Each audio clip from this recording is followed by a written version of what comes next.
I'm especially delighted to be interviewing you because I have read your book, Cleanse and Purify Thyself. In fact, several editions. Something I've really admired about you is that you are a true researcher because you had tackled the subject of cleansing like nobody else I've ever read. And then you went back and expanded the book into version 1.5 and then expanded it again into version 2 as you continue to expand your knowledge. I really admire that. And I have another one coming out that's going to expand it to exponential levels compared to what it's been in the past. Is that right? Yes. Well, the way that I heard about you is through friends who had recommended your book over 10 years ago. And then I went to Thailand having read the book, and I happened across the spa, which is a retreat center that was built in honor of you that I understand you've never even visited. Is that right? No, I never have. You've been so busy. So this founder of the retreat center, he's from Berkeley, California. He married a Thai woman. They have a paradise on Koh Samui called the Spa, and now another one up in the mountains called the Sanctuary. And I ended up being a linguist, being their translator for the various international clientele. People from all over the world go to the spa to experience your book in action and also your cleanse. And Arise and Shine is what is distributed there at the spa. What it did for me was miraculous, and that's why I'm really delighted to be interviewing you. What did it do for you?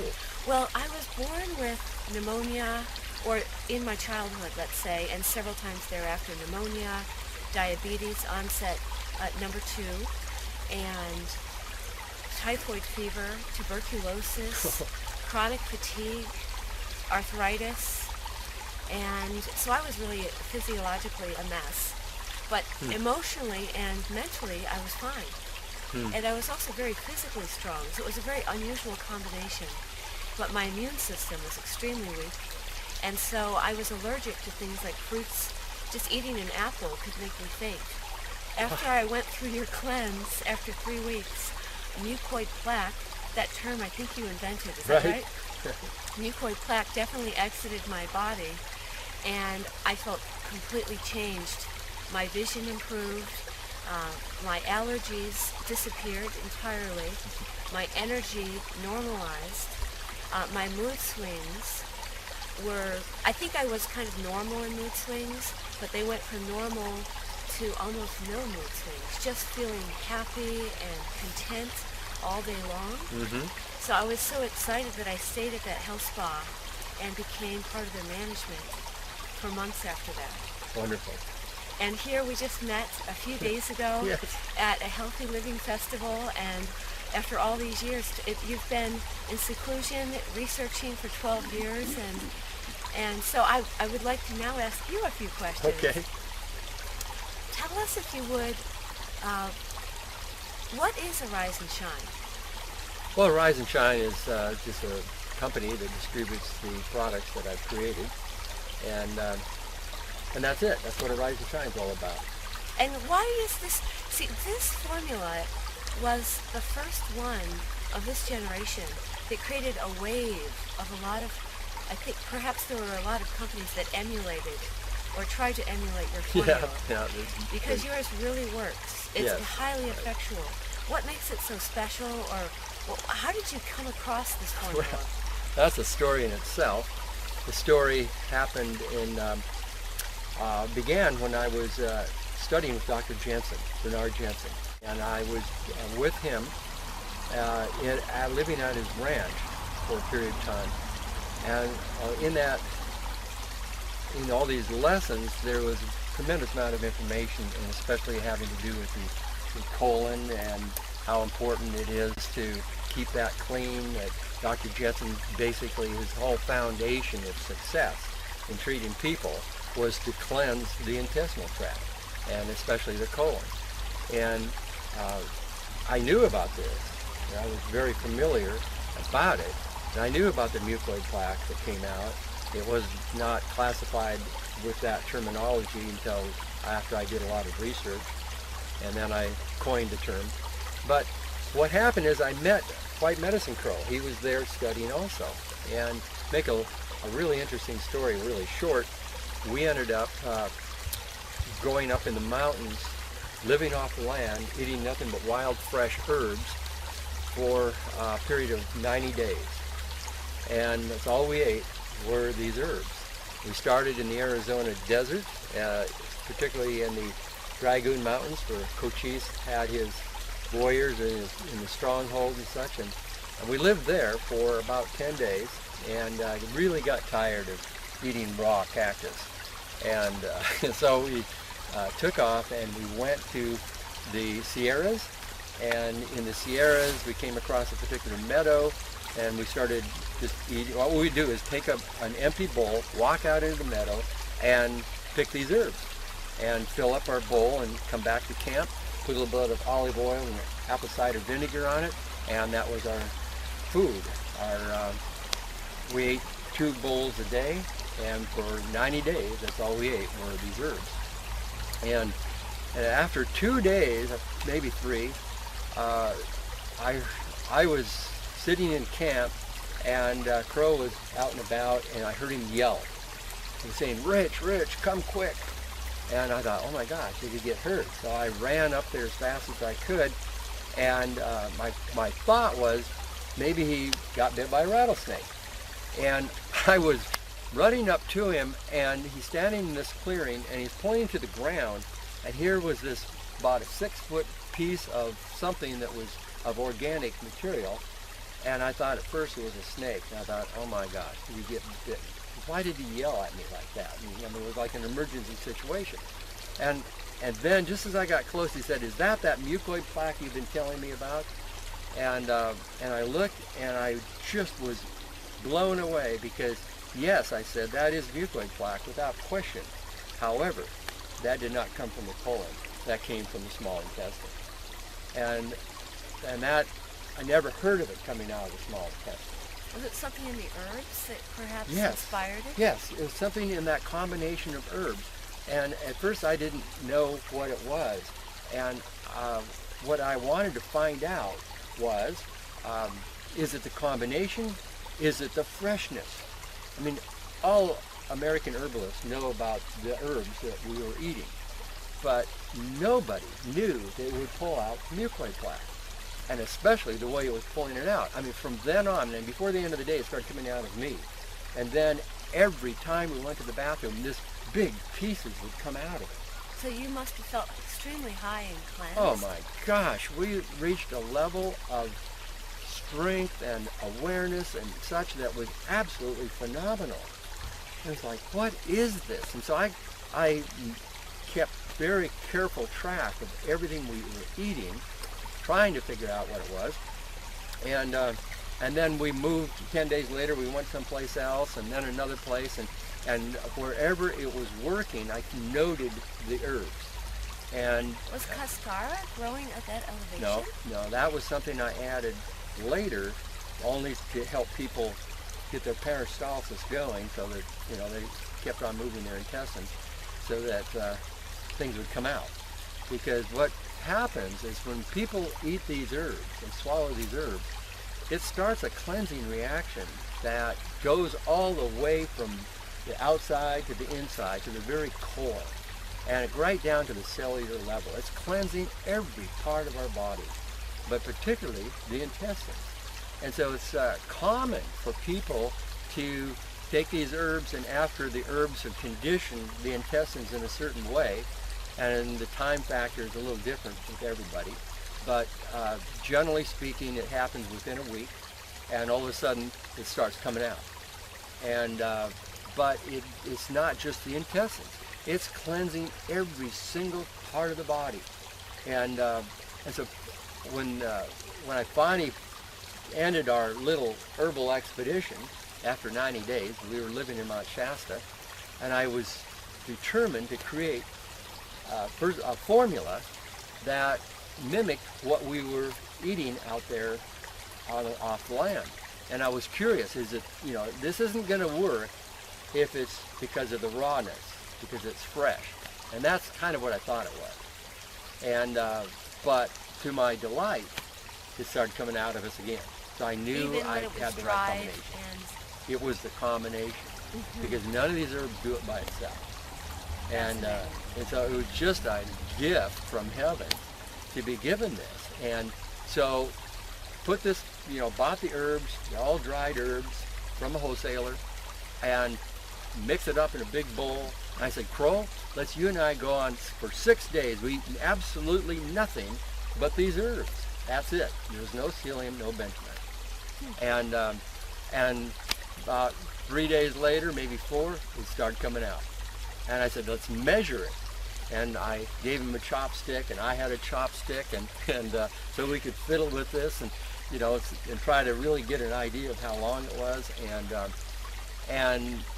then so kept a little note. And the reason, we're kind of giggling, but the reason I understand why is because you know, as Dr. Bernard Jensen, the father of iridology Right. and colonic studies, knows that the colon and the small intestines, that every aspect of them has a different shape, a different size. So by measuring that, you can tell which part of the small intestine or which part of the colon is actually being cleansed. It's the appearance, it's the shape, the striations, how it's made and such. Every part of the intestine is different. So the upper intestine, for example, the duodenum, actually could see mucoid plaque coming out from the duodenum, and you could see where it covered up the bile duct and the pancreatic duct. You could actually see it right there in the mucoid plaque. Now you had mentioned that once, on one instance, you had thought that your entire colon was coming out. Could you tell us about that? Because you're so... Yes, but let me just finish what I was saying. When we did this 6-day program, just Crow and I, now let me back up. Go back a couple of years. I had done colon cleanses, and I'll talk about that in a minute because you just asked the question. And anyway, the most I ever got out in a 7-day period was 14 feet. And I thought that was phenomenal. But when Crow and I did this program, he got 28 feet out, and I have to, I'm going to tell you the truth what happened. In the middle of the night, about the 4th night, I noticed the light was on downstairs. So I got up and I went down to see what was going on. He was baking up a big bunch of potatoes. He was hungry in the middle of the night, and he decided he was going to pig out on potatoes, and that slowed the cleanse down. And I say that because I got 40 feet out. 40 feet out in 6 days. Now, I was blown away. How long is our small intestine? How, for the average person The is small about... intestine is 22 feet long on an average, and the colon itself is only 6 feet. The large intestine is the colon, 6 feet long. The small intestine is 22 feet long. But now, you why? had 40, so do the math. Where's the extra 10 Okay, what feet? happens is that it's in there in layers. And I explained why it's formed in layers and why it comes out like that. So, I mean, you can get more than the length of your intestine out. Is that why you call it plaque? Because I used to tell our students who said, what do you mean by plaque? And I didn't know. So in Thailand, I said, I believe it's similar to plumbing. A plumber comes because so many years of buildup of layer upon, like the Grand Canyon, layer upon layer of sedimentation. And so those layers have to come off in reverse. Right. Is that the idea? Exactly, right. And as they come off, the consciousness, or let's say the traumas that people were experiencing during those periods, the memory is in the mucoid plaque. That fascinated me. When that first happened, I thought it was just me. I thought, I get on a cleanse and all these memories would come up, and sometimes it was anger, sometimes it was just plain trauma and despair and illness and all that. And then pretty soon I found out that almost everybody was experiencing that. And here's the other thing that really hit me, is that a person would get on the cleanse, and let's say they have allergies. And all of a sudden, sometime during the cleanse, this emotion would come up, and it just overpowered them, and they had forgotten about it. They didn't even know it was there. It was something maybe even in their childhood, and boom, a few minutes later, they would let loose a big piece of mucoid plaque, and boom, the emotion was gone, and so was the allergy or whatever the problem was. And that's how I started hooking up emotions with trauma. I mean emotional illness. trauma with illnesses. I mean, with certain problems, health problems were associated with the way we, with our emotions that got stored in the subconscious. And that's a whole nother story to talk about. But that's how that happened. I worked with hundreds of people at the health spa in Thailand. And it was usually only perhaps a dozen, perhaps 2 dozen at a time. However, we always had boxes of Kleenex out. And most of these people were actually looking quite healthy. There were quite a few movie stars that would come every year to cleanse because they knew that it was part of the fountain of perpetual youth. Mm-hmm. And what was interesting is everyone there was an emotional basket case. And we were like manic depressives. But you knew going in that this is probably going to happen. Right. So there was a lot of compassion. So when this does happen, it shouldn't be surprising that you might even feel extremely depressed, fearful, angry. What for me, because I had had so many illnesses during my first 30 years, it was all about illness. So it was emotion, illness, one after another. And even things like I had given up washing my hair when I was about 30 years old in New Zealand. I had heard that a lot of people in New Zealand know that it's unnatural to wash your hair with shampoo. And so I was told by another kayaking guide that if you just don't shampoo your hair for about 6 weeks, that all the bubbles and the past essences, the aromas of the various shampoos you've used over a lifetime will start coming up, and your hair will get really greasy, the scalp might get a little itchy, but then by the end of 6 weeks it will be over. Well, in my case, because I was on raw food, I think it lasted only 2 weeks, and it really wasn't that bad.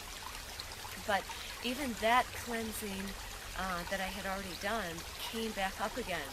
And I could smell a bouquet of various shampoos. Oh, yes. For maybe half an hour. Right. They just came up. So Right. and so if you do have like in my case pneumonia, I felt my throat constricting. I felt the panic, that feeling that I had, I'm going to die.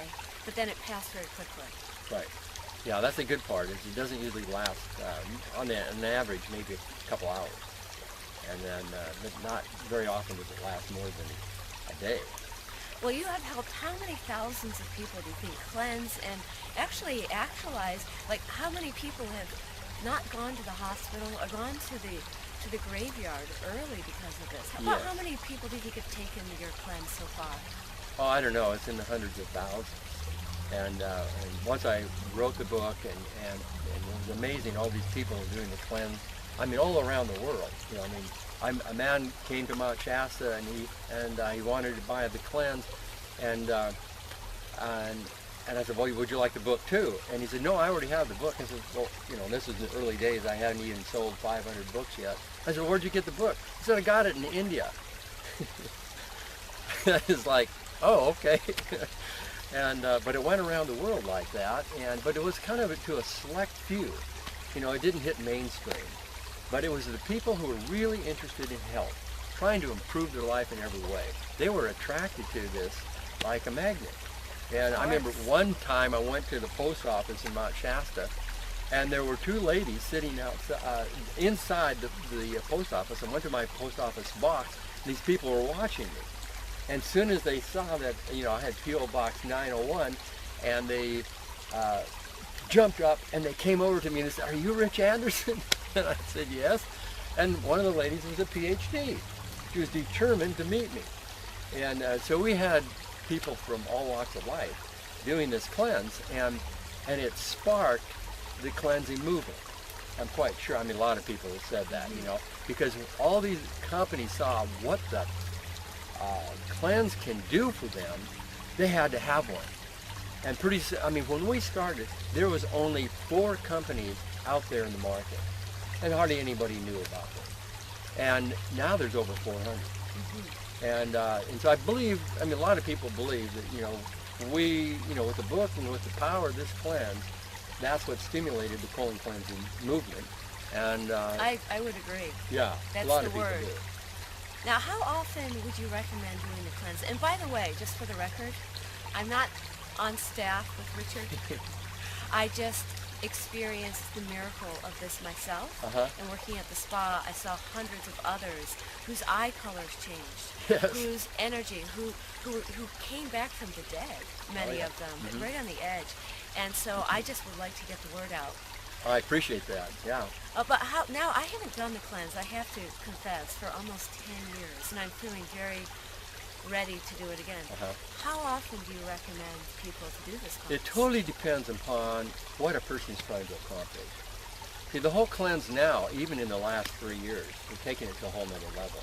And in less than another year, it's going to really be something that's never been before. And one of the main factors that I'm focusing on right now, and that what I want to really help people understand, is how our emotions are affecting our physiology. We know from a medical point of view that the intestines and what we put in our food and such, our emotions are all connected to it. And that our emotions are controlling our chemistry through the hypothalamus and So what it's takes place. emotions are actually making us sick, in a sense. Or Yeah, if they're contributing negative greatly. emotions, they're making you sick. If they're positive emotions like joy and love, they're healing you. And I want people to understand this. When I started, you mentioned that you were a pretty sick person when you were, well, I was too. I had rheumatic fever, and I had heart problems, and valve problems, and all sorts of problems. I had a list of health problems that were pretty bad. They said that doctors said I would not live past 40. And well, it's certainly proved them wrong on that one, but it's only because I cleansed my body and I changed my diet and I lived pretty healthfully. And also, our emotions, I noticed when I was 12 years old, I started meditating, and I noticed that I had a lot of anger. Oh yeah. And I was very slow to forgive. Yeah, So I me really too. worked on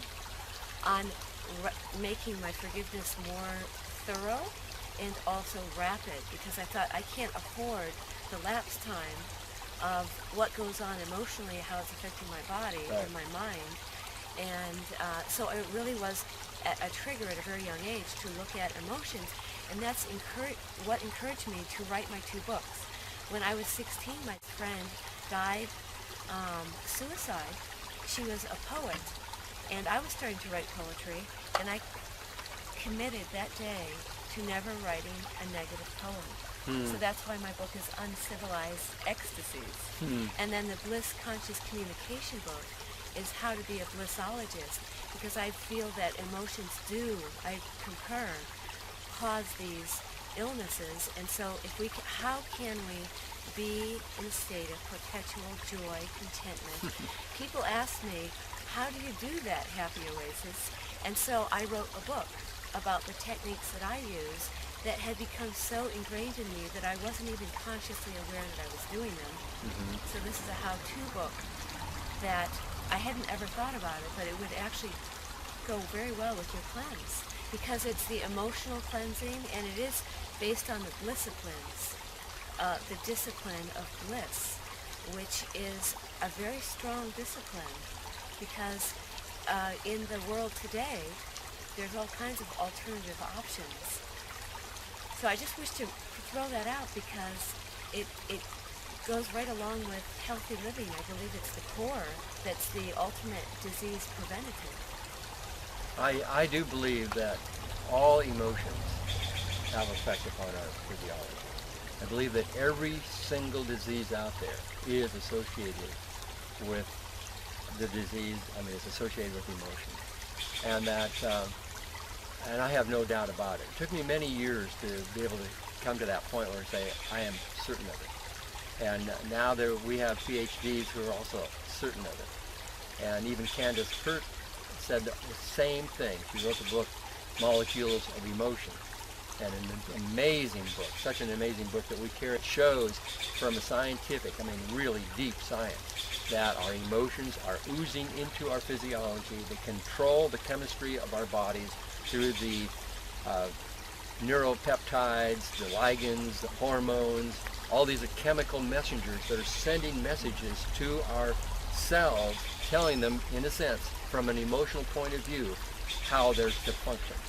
And so, moment by moment, our chemistry in every single part of our body is being influenced by the emotions not just our conscious emotions, but mostly the subconscious emotions. And that one of my greatest thrills now is to show people how to remove these emotions. I started doing this back in the 60s. I was studying with a doctor for over 12 years in Seattle that taught me these connections between emotions and our physiology. Now, is it just removing emotions or replacing emotions? You want to always replace them with divinity, is what I like to use. You know, the Buddhists have a really interesting way of expressing this in a very simple way. I used to live at a Buddhist monastery in Thailand, and I was the coordinator of the International Meditation Program. And the abbot used to tell us about, well, we used to eat in community. Every meal, we only had 2 per day, breakfast at 7 a.m. and lunch at noon. And we would only eat when everybody was served. We would eat in silence in a big circle, and then everybody would put their spoon in their big bowl at the same moment. What the abbot said about emotions always struck me. He said, when we finish our meal, we wash our bowl and we put it back. And we wash our spoon and we put it back into the community area. Emotions are not personal. There's no such thing as an angry man or a jealous woman. That man chooses to hold on to that spoon of anger. But at any time, and everyone listening has some emotion that we tend to hang on to. At any time, we can say, the spoon has served me, and now I'm going to wash it and put it back. Because all emotions belong to the community, belong to the universe. We pick them up consciously or unconsciously, and at the Buddhist temple, we are, and anywhere, we're invited to consciously put it down, and then only pick up the emotions that really serve our higher self and serve humanity in the world. Very good. So it's that easy to actually just let go when we're conscious of that emotion, and then pick up one with much more discernment and wisdom that would serve us. What are your techniques, or would you like to save that for a retreat? I understand that you're starting to focus on offering retreats about the subject. Right. Yes, I mean how it's done and such is rather technical, but not exactly. I mean, it's not hardcore science, but it takes a lot of explanation. Basically, we have found that the emotions that I'm talking about that are stored in the subconscious mind, they are what we call thought forms.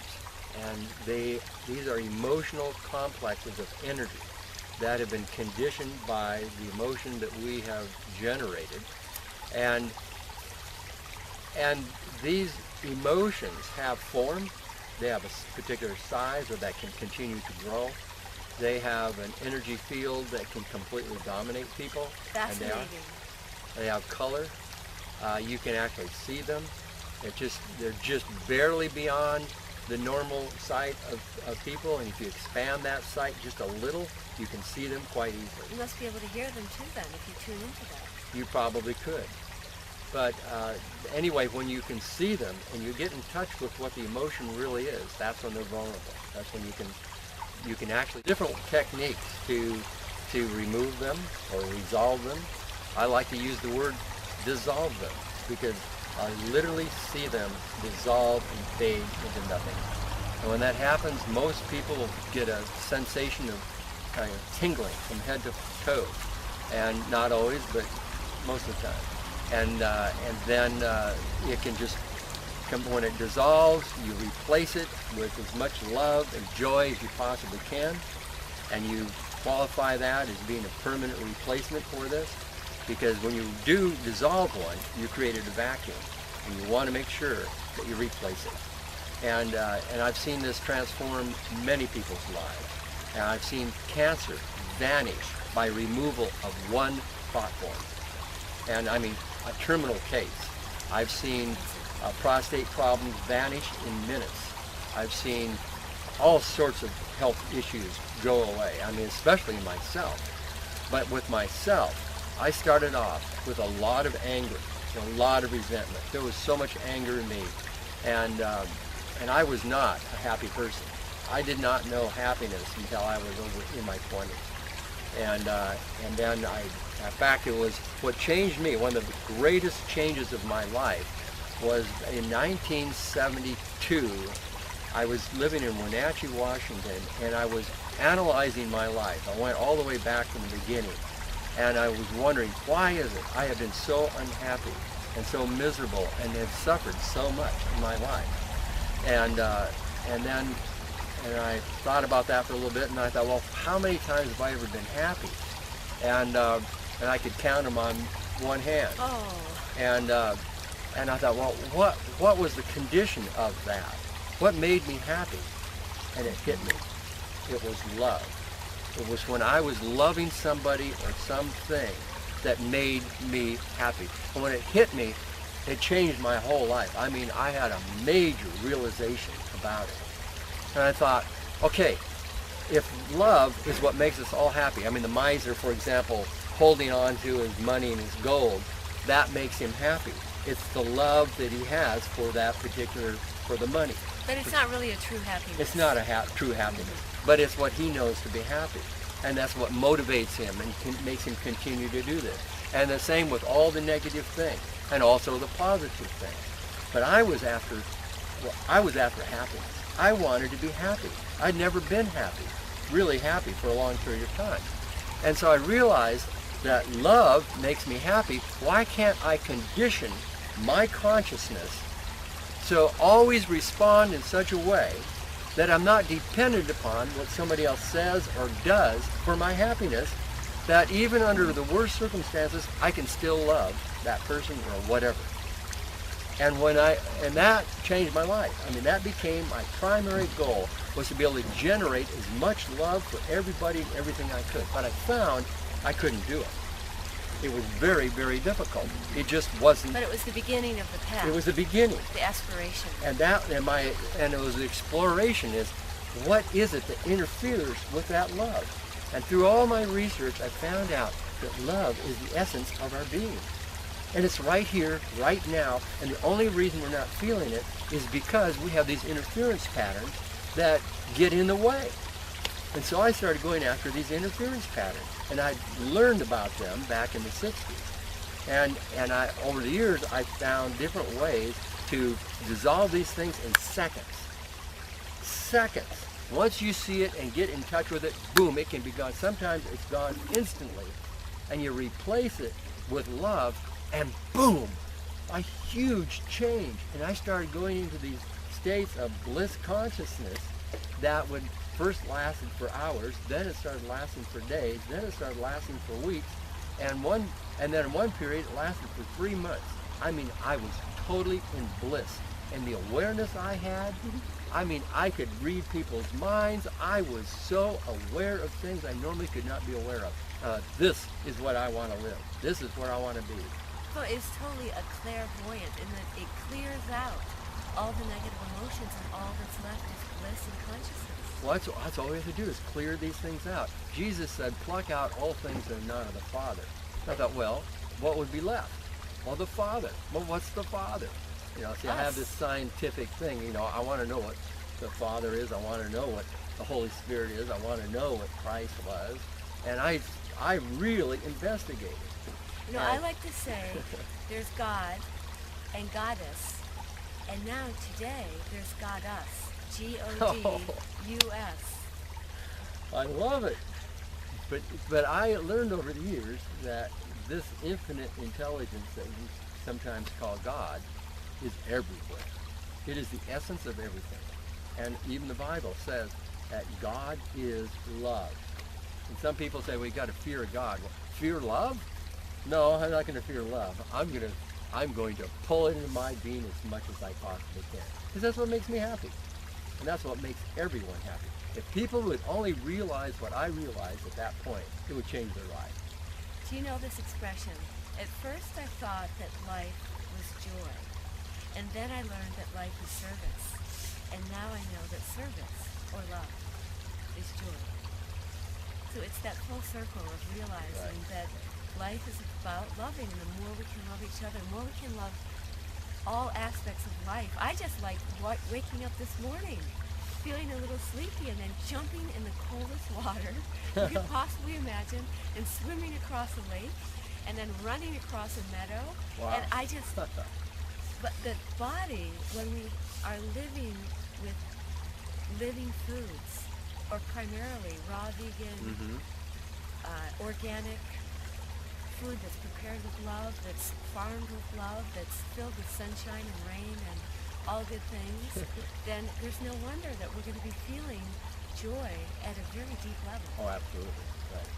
It's there. It's a matter of getting rid of the interference patterns so we can come back into our natural state, which is unconditional love for everybody and everything. And contained in that is an awareness and an intelligence that really is connected to the entire universe.